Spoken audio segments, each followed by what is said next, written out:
Hi everyone, Iothanydyne Tano here, the internet's busiest music nerd, and it's time for a review of the new Converge album, The Dusk in Us. Salem, Massachusetts metalcore legends Converge are back with their 9th album. And what can be said about Converge at this point? Like, they've written so many metalcore classics like Jesus Christ, one killer record after another, Jane Doe and You Fail Me, Axe to Fall and No Heroes, and even their 90s stuff, while not as fully formed as the material that they dropped last decade, still had a wild and a frantic personality and character to it that still maintains to this day in their newer material. Over the years, they've written some of the most abrasive, throttling, and progressive metalcore ever, and they just can't stop.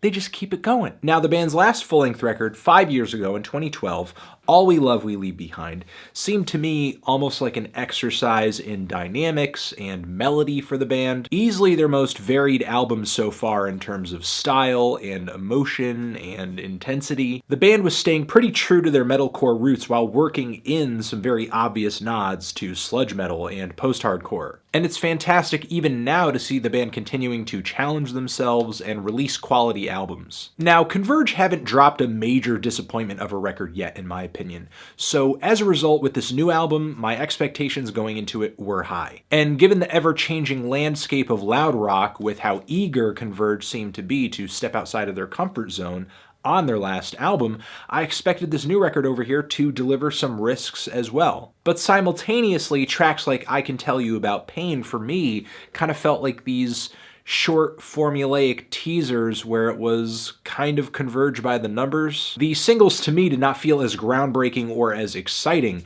as tracks like Aimless Arrow did 5 years ago. And listening to this entire record now, it does seem like Converge is kind of going back a little bit to a more raw, abrasive, and mathy sound, relying more on crazy grooves and difficult time signatures to keep the audience on the edge of their seat. The production is a bit more brittle and thin and noisy this time around. The drums are not nearly as boomy as they were on Converge's last album. The guitar is not quite as dense and as heavy, which for longtime fans might not necessarily be a bad thing, because aesthetically, it does seem like this record has quite a bit in common with records like No Heroes or even Jane Doe, but compositionally, The Dusk in Us isn't quite as frenzied. The band is still trying to write a pretty dynamic album here. The song A Single Tear that opens the album up kicks the entire record off with these frenzied drums, these angular anthemic guitar leads. This intense metalcore instrumentation eventually crumbles to this heart-wrenching vocal break. It builds from there in a really cohesive way into this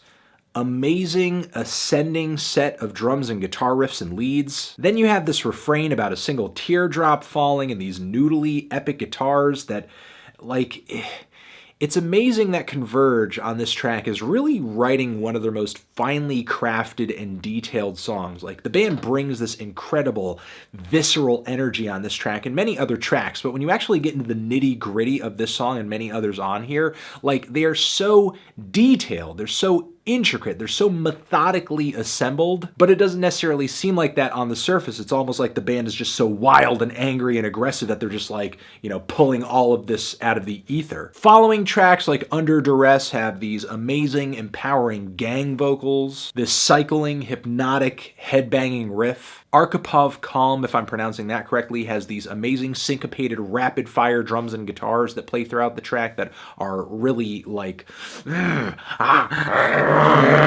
they're really exciting.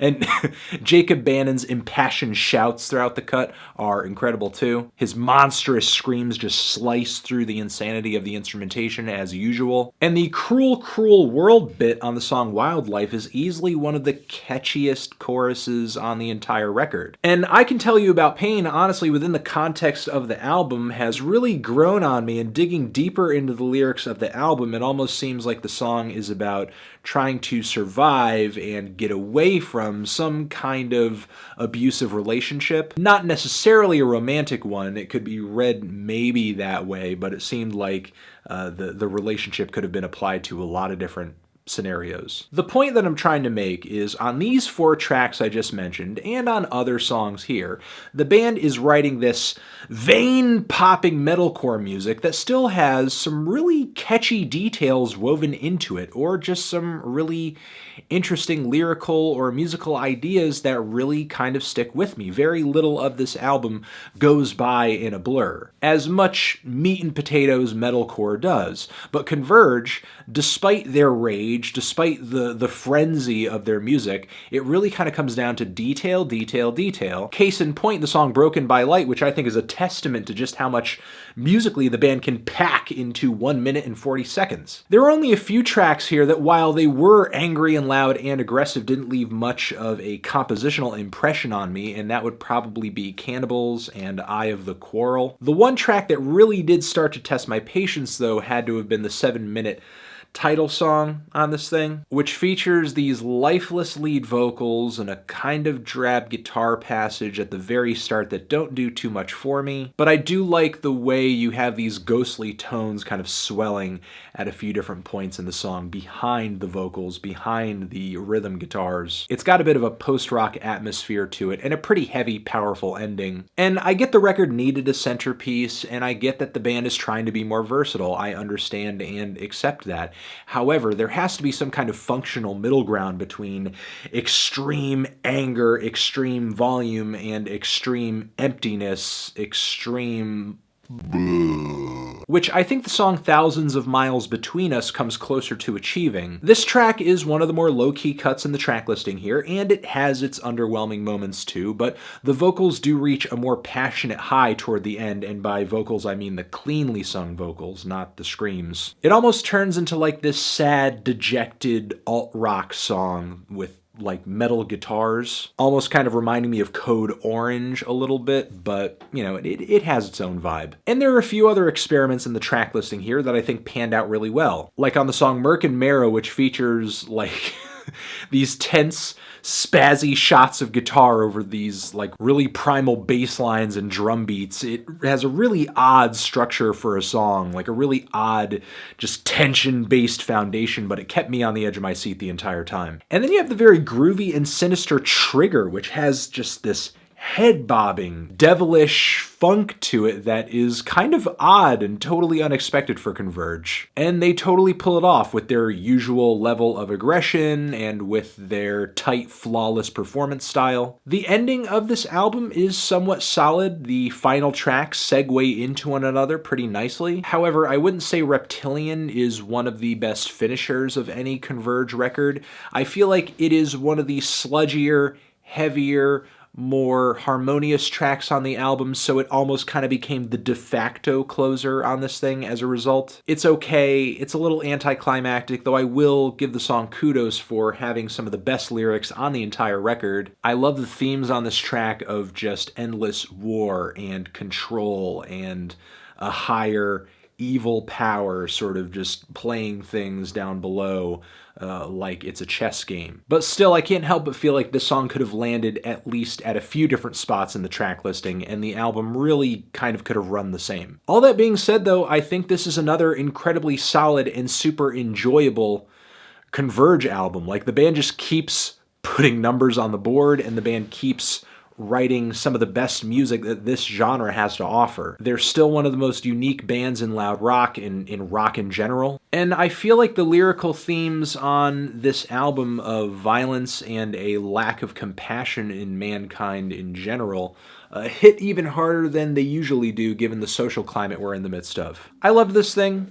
Everything that's great about it is pretty clear, pretty on the surface, so it shouldn't be too difficult for anybody who is typically into this style of music or have appreciated Converge's work in the past to enjoy what the band is doing here. I think the record doesn't really come off with as strong an artistic character as All We Love or Jane Doe or You Fail Me, but even though Converge kind of played things as to be expected, they still played to their strengths. This is still a very well-produced album. It's still an incredibly performed album, and some of their best material to date lands on this thing.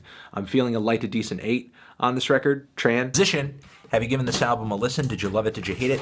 What would you rate it? You're the best. You're the best. What should I review next? Hit the like. Please subscribe. And please don't cry. Just leave a thoughtful comment down in the comments if you're feeling thoughtful, or if you have some opinions of your own.